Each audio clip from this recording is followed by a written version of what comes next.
ದಲಿತ ಸಮುದಾಯದ ಅಭಿವೃದ್ಧಿಯಲ್ಲಿ ತಾಲೂಕು ಆಡಳಿತ ವಿಫಲ. ಕರ್ನಾಟಕ ದಲಿತ ಸಂಘರ್ಷ ಸಮಿತಿ ಆರೋಪ.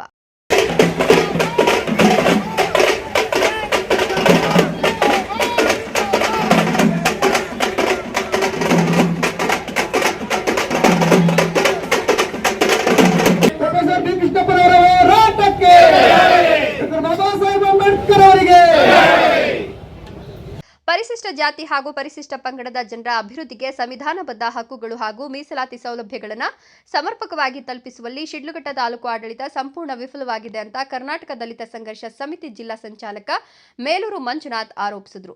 ನಗರದ ರೈಲ್ವೆ ನಿಲ್ದಾಣದಿಂದ ಪ್ರತಿಭಟನೆ ಹೊರಟು ತಾಲೂಕು ಕಚೇರಿ ಮುಂಭಾಗ ಕರ್ನಾಟಕ ದಲಿತ ಸಂಘರ್ಷ ಸಮಿತಿ ವತಿಯಿಂದ ಸೋಮವಾರ ಹಮ್ಮಿಕೊಂಡಿದ್ದ ಧರಣಿ ಪ್ರತಿಭಟನೆಯಲ್ಲಿ ಮಾತನಾಡಿದ ಅವರು, ಕ್ಷೇತ್ರದಲ್ಲಿ 33% ಎಸ್ಸಿ ಹಾಗೂ ಎಸ್ಟಿ ಜನಸಂಖ್ಯೆ ಇದ್ದರೂ ರಾಜಕೀಯ ಪಕ್ಷಗಳು ಅವರನ್ನು ಕೇವಲ ಮತಬ್ಯಾಂಕ್ನಂತೆ ಬಳಸಿಕೊಳ್ಳುತ್ತಿವೆ ಅಂತ ದೂರಿದರು.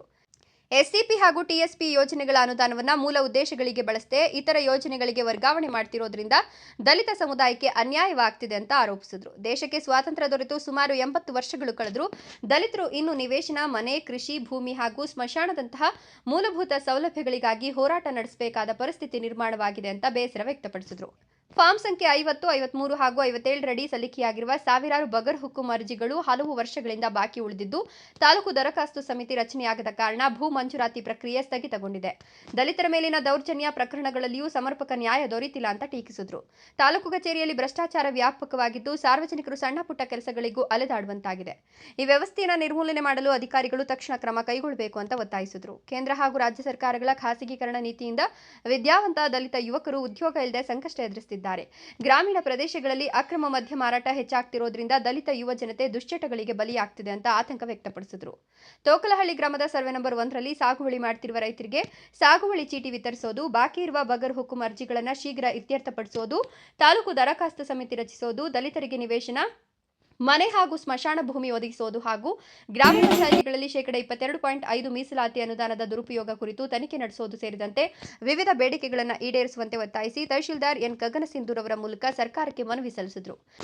ಧರಣಿಯಲ್ಲಿ ರಾಜ್ಯ ಸಂಘಟನಾ ಸಂಚಾಲಕ ಕೋಲಾರ ವಿ ನಾರಾಯಣಸ್ವಾಮಿ, ಜಿಲ್ಲಾ ಸಂಘಟನಾ ಸಂಚಾಲಕ ದಡಂಘಟ್ಟ ತಿರುಮಲೇಶ್, ತಾಲೂಕು ಸಂಚಾಲಕ ಎಲ್ ನಾರಾಯಣಸ್ವಾಮಿ, ತಾಲೂಕು ಸಂಘಟನಾ ಸಂಚಾಲಕರಾದ Dibburahalli Chikkanarasimhaiah, Devaramallur Sonnappa, K Muthukadahalli KM Narayanaswamy, Kakachikkandahalli Venkatesh, Yannangur Subramani, Byrasandra Devaraj, Byappanahalli Shivanna, Hemarlahalli Muniyappa, LN Hosur Shivaraj, Tokalahalli Anjinappa, Byraganahalli Krishnaiah, Dabaraganahalli Rajappa, Kannamangala Shashikala, Sujatha, Sharadamma ಸೇರಿದಂತೆ ಹಲವು ಮುಖಂಡರು ಹಾಗೂ ಕಾರ್ಯಕರ್ತರು ಭಾಗವಹಿಸಿದರು.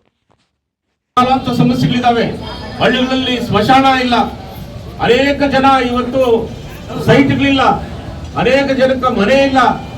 ಇವತ್ತು ಅರ್ಧ ಎಕರೆ 1 ಎಕರೆ ಭೂಮಿ ಏನಾದ್ರೂ ಸಾಗುವಳಿ ಮಾಡಿ ಫಾರಂ ನಂಬರ್ 50, 53 ಎಲ್ಲ ಹಾಕೊಂಡಿರೋರು ಇವತ್ತು 1680 ಅರ್ಜಿಗಳು ಇವತ್ತು ಪೆಂಡಿಂಗ್ ಇದಾವೆ. ಈ ತಾಲೂಕಲ್ಲಿ ಮಂಜೂರು ಮಾಡಕ್ ಆಗ್ತಾ ಇಲ್ಲ.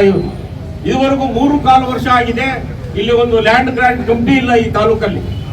ಎಷ್ಟು ಅನ್ಯಾಯ ಅಂತಂದ್ರೆ ಇದನ್ನ ಯಾರನ್ನೂ ಸಹ ಇವತ್ತು ಕೇಳದೇ ಇರುವಂತಹ ಒಂದು ಪರಿಸ್ಥಿತಿ ಇವತ್ತಾಗಿದೆ. ಅದರಿಂದ ಯಾವತ್ತು ನಾವೆಲ್ಲನೂ ಒಗ್ಗಟ್ಟಿಗೆ ಇವತ್ತು ಒಂದಾಗಿ ಹೋರಾಟ ಮಾಡಲ್ವೋ, ನಮಗೆ ಏನು ಸಂವಿಧಾನದ ಮೂಲಭೂತ ಹಕ್ಕುಗಳೇನಿದಾವೆ, ಸಂವಿಧಾನದಿಂದ ಬರುವಂತಹ ಮೀಸಲಾತಿ ಹಣ ಏನಿದೆ ಅದು ಸರಿಯಾಗಿ ಸದುಪಯೋಗ ಆಗ್ಬೇಕು ಅಂತಂದ್ರೆ ನಾವೆಲ್ಲ ಹೋರಾಟ ಮಾಡಬೇಕು, ಒಂದಾಗಬೇಕು. ₹1,000 ನಮಗೆ ಖರ್ಚು ಮಾಡಬೇಕಾಗಿದೆ ಇವತ್ತು.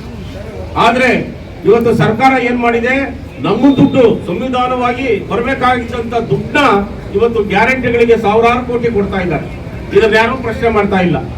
ಆಮೇಲೆ ಎಲ್ಲಾ ಹಂತಗಳಲ್ಲಿ 24% ಮೀಸಲಾತಿ ಹಣ ಇವತ್ತು ಪಂಚಾಯತ್ಗಳಿಂದ ಹಿಡಿದು ಮುನ್ಸಿಪಲ್ ಆಫೀಸ್ ಎಲ್ಲಾ ರಂಗದಲ್ಲೂ ನಮ್ಮ ಹಣನ ಬೇರೆ ಜನರಲ್ಗೆ, ರಸ್ತೆಗಳಿಗೆ, ದೀಪಗಳಿಗೆ, ಬೇರೆ ಚರಂಡಿಗಳಿಗೆ ಹಾಕಿ ಇವತ್ತು ಕೆಲಸ ಮಾಡ್ತಾವೆ.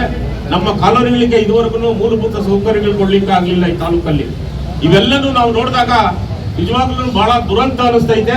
ನಾವೆಲ್ಲನೂ ಸಹ ಇದನ್ನ ನಾವು ಏನು ಅವರು ನಮಗೆ ಭಿಕ್ಷೆ ಕೊಡುವಂತಹ ಒಂದು ಇದಿಲ್ಲ. ನಮಗೆ ಏನು ರೈಟ್ಸ್ ಏನಿದೆ, ಸಂವಿಧಾನದ ಹಕ್ಕೇನಿದೆ ಅದರ ಪ್ರಕಾರ ನಾವು ಇವತ್ತು ಕೊಟ್ರೆ ಸಾಕಾಗ್ತೈತೆ. ಇವತ್ತು 80 ವರ್ಷ ಆಗ್ತಾ ಐತೆ. ಮುಂದಿನ ತಿಂಗಳು ಬಂದ್ರೆ ಈ ದೇಶಕ್ಕೆ ಸ್ವಾತಂತ್ರ್ಯ ಬಂದು 80 ವರ್ಷ ಆಗಿದೆ. ಇವತ್ತು ಸಹ ನಮ್ಮ ಪರಿಸ್ಥಿತಿಗಳು ಯಾವ ರೀತಿ ಇದೆ ಅಂದ್ರೆ, ಒಂದು ಹಳ್ಳಿಗೆ ಹೋಗಿ ನೋಡಿದಾಗ ನಾವು ಯಾರು ಹೇಳ್ಬೇಕಾಗಿಲ್ಲ, ಇದು SC STಗಳ ಕಾನೂನುಗಳು ಅಂತ ಹೇಳ್ಬಿಟ್ಟು ನಮಗೆ ನೋಡ್ತಾನೆ ಗೋಚರ ಆಗ್ತೈತೆ. ಇಂಥ ಪರಿಸ್ಥಿತಿಗಳಲ್ಲಿ ನಾವು ಇವತ್ತು ಒದ್ದಾಡ್ತಾ ಇದ್ದೀವಿ. ಇವತ್ತು ಹೋರಾಟಗಳು ಕೈಗೆತ್ತಿಕೊಂಡಿದೆ. ಇವತ್ತು ಜಿಲ್ಲಾ ಮಟ್ಟದಲ್ಲಿ ಕೈಗೆತ್ತಿಕೊಂಡು ಇವತ್ತು ಹೋರಾಟಗಳನ್ನು ಮಾಡ್ತಾ ಇದೆ. ಅದೇ ರೀತಿ ಇವತ್ತು ಶಿಡ್ಲಘಟ್ಟ ತಾಲೂಕಲ್ಲಿ ಕರ್ನಾಟಕ ದಲಿತ ಸಂಘರ್ಷ ಸಮಿತಿ ತಾಲೂಕು ಆಡಳಿತ ಏನು ದಲಿತ ವಿರೋಧಿ ನೀತಿಯನ್ನು ಅನುಸರಿಸ್ತಾ ಇದೆಯೋ ಮತ್ತು ದಲಿತರಿಗೆ ಏನೇನು ಸಿಗಬೇಕು ಅವು ಏನು ಇವತ್ತು ಮೊಟಕು ಮಾಡ್ತಾ ಇದೆಯೋ ಅದರ ವಿರೋಧವಾಗಿ ಇವತ್ತು ನಾವು ಕರ್ನಾಟಕ ದಲಿತ ಸಂಘರ್ಷ ಸಮಿತಿ ಈ ಒಂದು ಧರಣಾ ಕಾರ್ಯಕ್ರಮವನ್ನು ಹಮ್ಮಿಕೊಂಡಿದ್ದೀವಿ.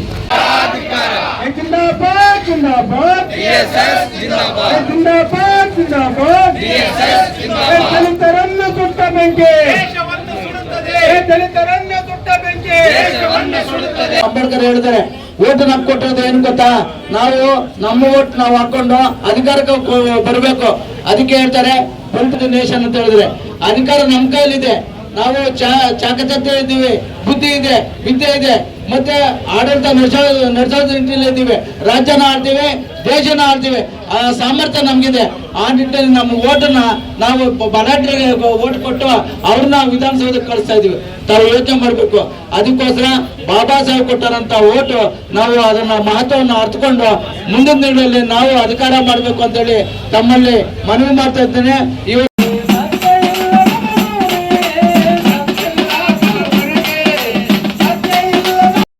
ತಹಶೀಲ್ದಾರ್ ಅವರಿಗೆ ನೀವು ಏನು ಮೆಮೊರಾಂಡಮ್ ಕೊಡ್ತೀರೋ, ನಿಮ್ಮ ಬೇಡಿಕೆ ಏನು ಕೊಡ್ತೀರೋ, ಶಿಡ್ಲಘಟ್ಟಕ್ಕೆ ಬಂದು ತಮ್ಮನ್ನು ಕರೆದು ಮಾತಾಡ್ತೀನಿ ಅನ್ನೋ ಮಾತನ್ನ ಹೇಳಿದ್ದಾರೆ.